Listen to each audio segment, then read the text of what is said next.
अगर आप मार्वल की हॉकाई सीरीज देख रहे हैं तो इस एपिसोड 3 में आपने माया नाम के कैरेक्टर को भी देख लिया होगा, जो कि सुन नहीं सकती और हैंड टू हैंड कॉम्बैट में हॉकाई को भी टक्कर दे रही थी। एमसीयू में हम हॉकाई को रॉनिन के सूट में देख चुके हैं, पर मार्वल कॉमिक्स में माया लोपेज ही पहली रॉनिन थी जिसके सूट को क्लिंट बाद में एक्सेप्ट करता है। ये कैरेक्टर किंगपिन और डेयरडेविल के स्टोरी लाइन से भी कनेक्टेड है और फैंस इसे एको के नाम से जानते हैं। हॉकाई के जस्ट बाद इसकी स्पेशल सेपरेट सीरीज भी आ रही है। Hello friends, welcome to Comicsopedia. मैं हूं गुलशन और आज हम इस वीडियो में बात करेंगे मार्वल के एको के ओरिजिन्स के बारे में।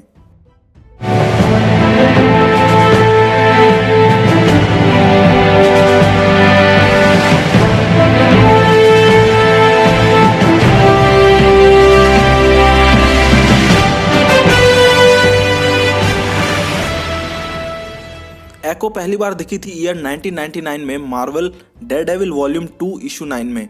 बात करें इसके ओरिजिन की तो माया लोपेज के पिता क्राइम बिजनेस में इन्वॉल्व थे।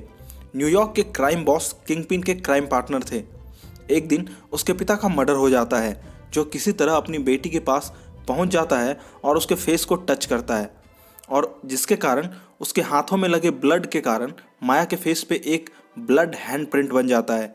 माया जन्म से ही सुन नहीं सकती थी, पर उसका इंटरेस्ट आर्ट्स क्राफ्ट में बहुत ज़्यादा था। धीरे धीरे उसे रियलाइज़ होता है कि वो सुन नहीं सकती, पर लोगों के लिप्स को बड़े आराम से रीड कर सकती है। इवन वो मिमिक करने में भी बहुत माहिर थी, जैसे सिर्फ पियानो आर्टिस्ट के हैंड मूवमेंट को देखकर पूरे सॉन्ग को वो सेम टू सेम प्ले कर लेती है। उसके इसी स्किल्स को देखकर विल्सन फिस्क एके किंगपिन, जो कि उसके पिता का पार्टनर था, उसे अडॉप्ट कर लेता है। उसे स्पेशल स्कूल में डाला जाता है, जहां वो अपनी आर्ट क्राफ्ट डांस के हॉबी को और भी अच्छे तरीके से सीखती है, और साथ ही हर फाइटर्स के मूव को लगातार देखने के बाद उसे कॉपी करके फाइट्स करने में भी माहिर होती जाती है। वो स्पेशल एबिलिटीज़ वाली कैटेगरी में कई बार ओलंपिक्स भी जीत चुकी थी, और जब एक दिन वो बॉक्सिंग रिंग में लगातार बहुत सारे मैचेस जीत जाती है तो विल्सन फिस्क उसे बुलाता है और कहता है कि अगर आज तुम्हारे पापा यहाँ होते तो वो तुम पर बहुत प्राउड फील करते। वो उसे बताता है कि एक अटर्नी है जिसका नाम मैट मर्डॉक है, जिसे लगता है कि मैं बहुत बुरा आदमी हूँ। वो कहता है कि तुम मेरी इस चीज़ में हेल्प करो। मैट मर्डॉक यानी कि डेयरडेविल। मैट मर्डॉक से मिलने के बाद खुद माया लोपेज मैट मर्डॉक की तरफ अट्रैक्ट होने लगती है, क्योंकि वो भी उसी की तरह स्पेशल एबिलिटीज़ वाला था, यानी कि मैट मर्डॉक देख नहीं सकता। वो उसे अपने इवनिंग परफॉर्मेंस के लिए भी इन्वाइट करती है। आगे माया के पूछने पर विल्सन फिस्क बताता है कि उसके पिता को मारने वाला कोई और नहीं बल्कि डेयरडेविल है, और उसे एक गन देते हुए कहता है कि इसी वेपन से उसके पिता मारे गए थे, उसकी जान बचाते हुए। माया अपने इवनिंग परफॉर्मेंस में अब अपने फेस पे वाइट कलर का हैंड प्रिंट लगाती है, जो उसे अपने पिता की याद दिलाता है, और अब वो अपने डांस के जरिए वो अपने पुराने नेटिव अमेरिकन कल्चर के स्टोरी को नहीं बताती थी, बल्कि वो अपनी स्टोरी बताती थी, जिसे वो एको कहती है। इसके बाद वो डेयरडेविल से बदला लेने के लिए डेयरडेविल और विलन बुलसाई के फाइट्स के वीडियोस को बहुत देर तक लगातार बार बार देखती है, और दोनों के फाइट स्किल्स को मिमिक करके डेयरडेविल से फाइट करने पहुंच जाती है। उन दोनों में बहुत देर तक फाइट होती है, पर बहुत सारे पब्लिक के जमा होने के कारण उनको वहाँ से जाना पड़ता है।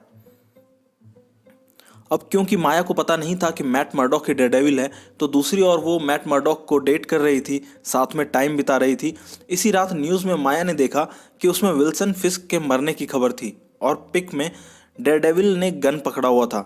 उसे लगता है कि डेयरडेविल ने उसके दूसरे फादर को भी मार दिया है, और इस बार वो फिर से डेयरडेविल से टकराती है, और मार्शल आर्ट्स के नॉन स्टॉप फाइट्स के बाद डेयरडेविल के फेस के घाव को देखकर माया को रियलाइज़ होता है कि मैट मर्डॉक ही डेयरडेविल है। और फिर उसे ये भी रियलाइज़ होता है कि मैट मर्डॉक तो बहुत ही छोटी एज का रहा होगा जब उसके पिता का मर्डर हुआ था। सच्चाई पता चलने के बाद माया किंगपिन को ढूंढ निकालती है और उसे शूट कर देती है। हालांकि विल्सन फिस्क बच जाता है, जैसा कि कॉमिक्स में होता आया है। किंगपिन को शूट करने के बाद वो मुसीबत में फंस सकती थी, इसलिए वो सिटी को छोड़कर चली जाती है। वहाँ अपने हॉबीज़, आर्ट्स और कल्चर को एक्सप्लोर करती है। कुछ टाइम बाद वो न्यूयॉर्क वापस भी आती है, पर उसे पता चलता है कि मैट मर्डॉक अब किसी और के साथ है। यहाँ वो जेल में पड़े विल्सन फिस्क से भी मिलती है, जो उसे बताता है कि उसके पिता को मारने वाला कोई और नहीं बल्कि वही है। वो कहता है कि उसने पूरी लाइफ उसे अपनी बेटी की तरह प्यार किया है। माया अपनी पूरी लाइफ इसी सच्चाई को जानना चाहती थी। ये सब जानने के बाद माया फिर से खुद को एक्सप्लोर करने लगती है, जहाँ उसके रास्ते टकराते हैं एक्समैन से, वोल्वरिन से, और वो वापस न्यूयॉर्क सिटी आकर अपने प्रोग्राम्स स्टार्ट करती है और साथ ही आर्ट्स गैलरी भी ओपन करती है। इसके अलावा वो क्रिमिनल ग्रुप्स याकुजा और हैंड के खिलाफ डेयरडेविल के साथ मिलकर लड़ती भी है। ऐसे ही एक क्राइम इन्वेस्टिगेशन के केस में द हैंड के बारे में इन्वेस्टिगेट करने के लिए मैट मर्डॉक माया लोपेज का नाम कैप्टन अमेरिका को सजेस्ट करता है। इसके बाद एक नए कॉस्ट्यूम के साथ एक नए अवतार में माया बन जाती है रॉनिन। रॉनिन अपनी मिशन के दौरान जापान पहुंचती है और वहां के सारे क्राइम माफिया में अपना दहशत फैला देती है। इसी मिशन में वो एवेंजर्स के साथ टीम अप भी करती है, जिससे टॉनी स्टार्क इम्प्रेस्ड होकर उसे अपनी टीम में रिक्रूट करता है।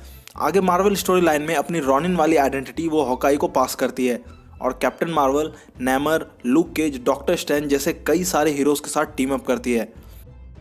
तो ये थी एक शॉर्ट एको की ओरिजिन स्टोरी। अब बात करें एमसीयू की, तो एवेंजर्स एंड गेम में हॉकाई एज अ रॉनिन हमें दिख चुका है और हॉकाई वाली सीरीज़ में भी सारे रॉनिन सूट के पीछे ही पागल हुए पड़े हैं।